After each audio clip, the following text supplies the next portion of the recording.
எங்கிட்ட நிறைய பேர் யூடியூப் சேனல் ஸ்டார்ட் பண்ணிருக்கேன், இன்ஸ்டாகிராம் பேஜ் ஸ்டார்ட் பண்ணிருக்கேன், நல்ல மைக் ஒன்று சொல்லுங்கன்னு சொல்லி கேட்டிருந்தாங்க.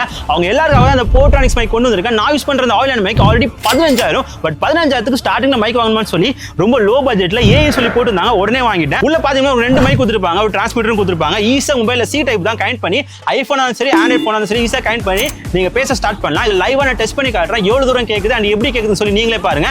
இப்போ ஃபோனில் கனெக்ட் பண்ணியாச்சு, மைக்கு மாட்டிட்டேன், டெஸ்ட் பண்ண போகிறோம். அப்படியே பின்னாடி போகிறேன், என் வாய்ஸ் எவ்வளோ கிளியராக கேட்குதுன்னு பாருங்கள். அப்படியே கொஞ்சம் கொஞ்சமாக போகிறேன். அவுட்டோரில் எக்கச்சக்கமான நாய்ஸ் இருக்குது, சுற்றி காக்கா கத்துறது எல்லாமே இருக்குது. ஸ்டில் என் வாய்ஸ் எவ்வளோ கிளியராக கேட்குதுன்றது பாருங்கள். முக்கியமாக க்ரீன் இண்டிகேஷன் இருக்குது, விச் இஸ் ANC ஆனில் இருக்குது. ஸோ எவ்வளோ கிளியராக கேட்குதுன்னு பாருங்கள். ஏன் சொன்னாங்க என்ன ஃபியூச்சர்ஸ் கொடுத்தா சொல்லி இதில் பார்த்தா இல்லை லைட் இண்டிகேஷன், அதாவது எல்லோ லைட் இருந்தால் என்ன விஷயம், க்ரீன் லைட் இருந்தால் என்ன விஷயம், ப்ளூ லைட் இருந்தாலும் சொல்லி எல்லாத்தையும் நீங்கள் அக்கரெக்டாக பார்த்துக்க முடியும். நிறைய டைம் நீங்கள் ஷூட் பண்ணும்போது இந்த லைட்டை வச்சு இந்த மைக் என்ன ஸ்டேட்டில் இருக்கும் சொல்லி ஈஸியாக கண்டுபிடிச்சலாம். அண்ட் நிறைய பேருக்கு ரொம்ப ரொம்ப யூஸ்ஃபுல்லாக இருக்கும். இந்த மைக் உங்களுக்கு வேணும்னா கமெண்ட்ஸ்ல மைக் மட்டும் கமெண்ட் பண்ணுங்க. இதுக்கான லிங்க் டேட்டா உங்க லிங்க் வந்து ஈஸியா நீங்க பர்ச்சேஸ் பண்ணி முடியும். அண்ட் யூடியூப்ல பாத்துட்டீங்கன்னா இங்க தான் இந்த லிங்க் இருக்கும், கிளிக் பண்ணி பர்ச்சேஸ் பண்ணி முடியும். அண்ட் நிறைய பேருக்கு இந்த மைக் ரொம்ப ரொம்ப யூஸ்ஃபுல்லா இருக்கும். அண்ட் மறக்காம நீங்க ட்ரை பண்ணி பார்த்து உங்க ஃப்ரெண்ட்ஸ்க்கும் ஷேர் பண்ணி விட்டுருங்க.